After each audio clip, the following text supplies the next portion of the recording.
विद्यार्थियों, इस वीडियो में हम जो पुलिस का आपके और अन्य सभी परीक्षाएं जहां सामान्य विज्ञान आती हैं उसका एक चैप्टर है गुरुत्वाकर्षण, उसको पढ़ेंगे। देखो, गुरुत्वाकर्षण के जो महत्वपूर्ण प्रश्न किस प्रकार से आते हैं वो हम इस वीडियो में समझेंगे, जिसको आसानी से हर कोई विद्यार्थी जिसने विज्ञान को पढ़ा नहीं है और विज्ञान में नंबर लाना चाहता है वो समझ सकता है। तो हम वीडियो को शुरू करते हैं, देखते हैं कि गुरुत्वाकर्षण है क्या। गुरुत्वाकर्षण क्या है। इसमें दो वर्ड हैं, गुरुत्वा और आकर्षण। गुरुत्व और आकर्षण ये एक बल है, ये एक फोर्स। जो फोर्स है वो ब्रह्मांड की कोई भी दो वस्तुएं या पिंड या कण उनके बीच में लगता है। और किस कारण लगता है? उसके द्रव्यमान के कारण लगता है। अब यह प्रश्न बनता है, गुरुत्वाकर्षण क्या है? गुरुत्वाकर्षण एक बल है, वो ब्रह्मांड के पिंडों के मध्य उनके द्रव्यमान के कारण लगता है। तो ये किस कारण होता है? तो इसका द्रव्यमान के कारण होता है। तो गुरुत्वाकर्षण है क्या? गुरुत्वाकर्षण बल है। और कैसा बल है? ये ब्रह्मांड के प्रत्येक कण और पिंड के मध्य लगने वाला बल है। और किस कारण लगता है? उनके द्रव्यमान के कारण लगता है। तो गुरुत्वाकर्षण में तीन बातें ध्यान रखनी है। एक तो ये एक प्रकार का बल है गुरुत्वाकर्षण। दूसरा, ये जितने भी वस्तुएं, जितने भी कण, जो पिंड ब्रह्मांड में हमें दिखते हैं, उन सभी में ये गुरुत्वाकर्षण का बल होता है और वो उसके द्रव्यमान के कारण।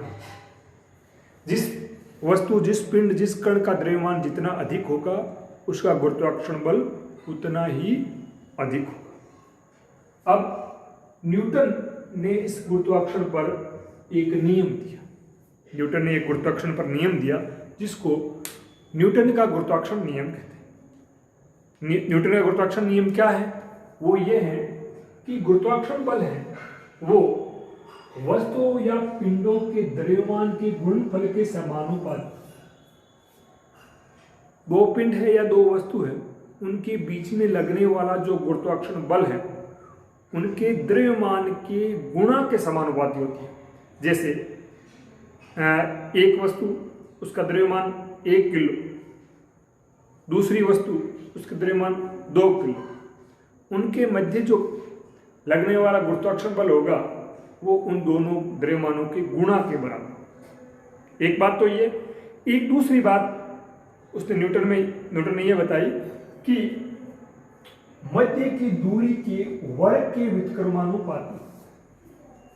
मध्य की दूरी, दो पिंडों के मध्य की जो दूरी होती है उसका वर्ग का व्युत्क्रमानुपाती यानी उल्टा होता है। वर्ग के व्युत्क्रमानुपाती होता है। इसको हम ऐसे लिख सकते हैं कि ये जो गुरुत्वाकर्षण बल है वो F समानुपाती 1/r²।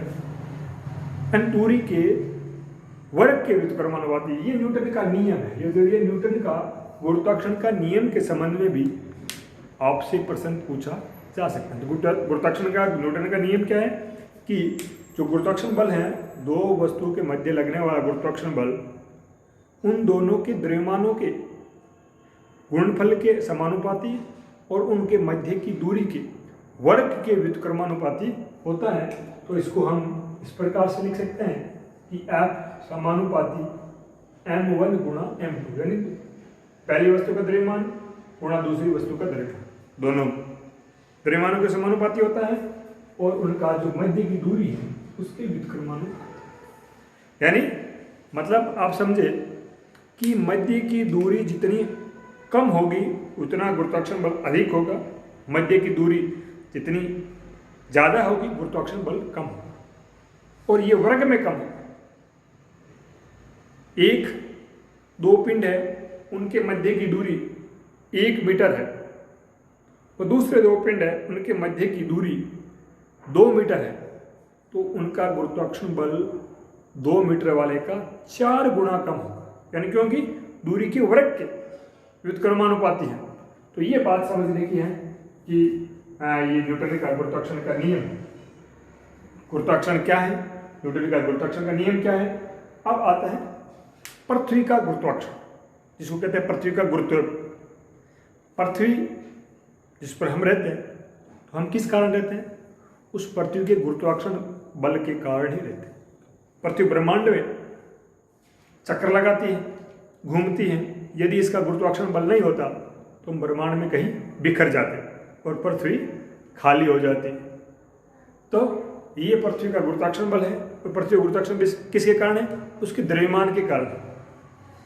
ब्रह्मांड में जितने भी पिंड, जितने भी ग्रह उपग्रह जो घूम रहे हैं, वो सभी एक दूसरे को गुरुत्वाकर्षण बल के कारण खींच रहे हैं। और पृथ्वी का गुरुत्वाकर्षण बल उसका गुरुत्व कहलाता है। वह पृथ्वी का गुरुत्व, वह आकर्षण बल जिससे पृथ्वी किसी वस्तु को अपने केंद्र की ओर खींचती है। पृथ्वी है अपने आसपास की सभी वस्तुओं को अपने केंद्र की ओर खींचती है। तो उसका जो वो बल है उसको पृथ्वी का गुरुत्व। अब जैसे हम कोई पृथ्वी से ऊपर की ओर कोई स्वतंत्रता पूर्वक वस्तु फेंकते हैं, फेंकी हुई वस्तु वापस पृथ्वी वहां पर आकर के गिरती है। क्यों गिरती है? क्योंकि पृथ्वी का गुरुत्व के कारण, पृथ्वी की जो गुरुत्व बल है उसी कारण वो वापस आकर के गिरती है। अब एक इस गुरुत्व बल के कारण एक गुरुत्वीय त्वरण होता है। जैसे हमें एक वस्तु को ऊपर फेंका, अब ऊपर फेंकी हुई वस्तु जैसे जैसे नीचे आएगी तो उसका वेग बढ़ता जाएगा। और वेग जो बढ़ता है, वेग में जो अंतर आता है उसको कहते हैं त्वरण। वेग में अंतर को त्वरण कहते हैं। और जो ये वेग में अंतर पृथ्वी के गुरुत्व के कारण आता है उसको गुरुत्वीय त्वरण कहते हैं। तो गुरुत्वीय त्वरण जिसका जी से लिखते हैं, गुरुत्वीय त्वरण को किसके? छोटे जी से, स्मॉल जी से गुरुत्वीय त्वरण को लिखते हैं। और इसका मात्रक क्या होता है गुरुत्वीय त्वरण का? मीटर प्रति सेकंड स्क्वायर। मीटर प्रति सेकंड स्क्वायर होता है गुरुत्वीय त्वरण का मात्रक। ये प्रश्न पूछे जाने योग्य है कि गुरुत्वीय त्वरण का मात्रक क्या होता है? मीटर प्रति सेकंड स्क्वायर। और इसका पृथ्वी पर गुरुत्वीय त्वरण का मान क्या है? प्रमाणिक मान क्या है? तो प्रमाणिक मान है वो 9.8 मीटर प्रति सेकंड स्क्वायर होता है। तो ये भी पूछा जा सकता है कि पृथ्वी पर गुरुत्वीय त्वरण का प्रमाणिक मान 9.8 मीटर प्रति सेकंड स्क्वायर। और ये क्या होता है? ये पृथ्वी के 45 डिग्री अक्षांश पर ये होता है। अब ऐसा प्रश्न आता है कि पृथ्वी पर गुरुत्वीय त्वरण कहाँ अधिक होता है और कहाँ कम होता है? तो पृथ्वी पर गुरुत्वीय त्वरण जहाँ पृथ्वी की त्रिज्या है वो कम है, वहाँ तो गुरुत्वीय त्वरण ज़्यादा होगा। जहाँ पृथ्वी की त्रिज्या है वो ज़्यादा है, वहाँ ये कम होगा। तो पृथ्वी बीच में ध्रुवों पर सबसे ज़्यादा त्रिज्या है, नहीं बीच में जो भूमध्य रेखा है वहाँ पृथ्वी की त्रिज्या सबसे ज़्यादा है। तो पृथ्वी जो गुरुत्वीय त्वरण का मान है वो भूमध्य रेखा पर सबसे कम होता है। गुरुत्वीय त्वरण का मान सबसे कम कहाँ होता है? भूमध्य रेखा। और इसका मान, गुरुत्वीय त्वरण का मान सबसे अधिक कहाँ होता है? ये होता है ध्रुवों पर पृथ्वी की त्रिज्या है वो कम होती हैं, इसलिए ध्रुवों पर गुरुत्वीय त्वरण का मान सबसे अधिक होता है। अब एक ऐसा प्रश्न आता है कि दो वस्तुओं को स्वतंत्रतापूर्वक ऊपर से छोड़ी जाती हैं, अलग अलग भार की हैं, तो पृथ्वी पर कौन सी वस्तु पहले पहुंचेगी? जो भारी है वो पहले पहुंचेगी, हल्की वो पहले पहुंचेगी। तो पृथ्वी का जो गुरुत्वीय त्वरण है वो वस्तु के आकृति, आकार और द्रव्यमान पर निर्भर नहीं करता। उसका वस्तु के आकृति से, आकार से, द्रव्यमान से कोई संबंध नहीं। तो यदि निर्वात है यानी वायु की अनुपस्थिति है तो दोनों वस्तुएं बराबर के आकर के पृथ्वी पर गिरेगी। ये प्रश्न परीक्षा में पूछा जाता है कि वायु की अनुपस्थिति में भिन्न भिन्न द्रव्यमान की स्वतंत्रता पूर्वक गिरती हुई वस्तु एक साथ पृथ्वी पर पहुंची। ये बात ध्यान में रखने की है कि यदि स्वतंत्रता पूर्वक गिरती हुई दो वस्तुएं हैं, एक का भार 40 किलो है, एक का भार 1 किलो है, तो वो दोनों यदि वायु एब्सेंट है, निर्वात है, तो वो दोनों वस्तुएं एक साथ आकर के पृथ्वी पर गिरे।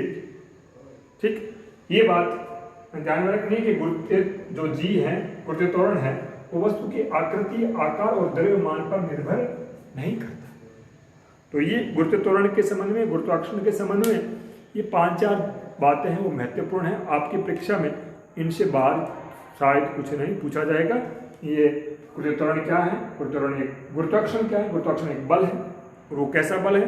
ब्रह्मांड के सभी कणों पिंडों के मध्य उनके द्रव्यमान के कारण लगने वाला बल है, वो गुरुत्वाकर्षण बल है। और गुरुत्वाकर्षण का न्यूटन का नियम क्या है? तो गुरुत्वाकर्षण का न्यूटन का नियम ये है, वो कहता है कि दो वस्तुओं के मध्य जो गुरुत्वाकर्षण बल लगता है उनके द्रव्यमान के तो गुणनफल के समानुपाती होता है, और उनके मध्य की दूरी के वर्ग के व्युत्क्रमानुपाती होता है। ये न्यूटन का नियम है। और पृथ्वी का गुरुत्व क्या है? पृथ्वी अपने द्रव्यमान के कारण जो दूसरी वस्तुओं को अपनी ओर खींचती है, पृथ्वी में आकर्षण बल जिससे पृथ्वी वस्तुओं को अपने केंद्र की ओर खींचती है, उसको पृथ्वी का गुरुत्व कहते हैं। और पृथ्वी का गुरुत्व के कारण जो उसकी स्वतंत्रतापूर्वक गिरती हुई वस्तुओं के वेग में जो वृद्धि होती है, उसके कारण जो त्वरण होता है वो गुरुत्वीय त्वरण होता है। गुरुत्व त्वरण को जी से लिखते हैं, और उसका मात्रक मीटर प्रति सेकंड स्क्वायर होता है, और इसका प्रमाणिक मान है पृथ्वी पर गुरुत्व त्वरण का, वो है 9.8 मीटर प्रति सेकंड स्क्वायर। और ये जो मान है ये पृथ्वी के 45 डिग्री अक्षांश पर होता है, और इसका गुरुत्व त्वरण का मान है वो न्यूनतम है वो भूमध्य रेखा पर, और अधिकतम है वो ध्रुवों पर होता है। और गुरुत्व त्वरण है वो वस्तु के आकार, आकृति और भार पर निर्भर नहीं करता है। तो स्वतंत्रतापूर्वक गिरती हुई वस्तुओं का भार कुछ भी हो, यदि वो निर्वात है तो समान रूप से एक साथ आकर के पृथ्वी पर गिरेगी। ये इतने से ध्यान आपको रखना है। तो ये होगा आपका गुरुत्वाकर्षण बल। धन्यवाद।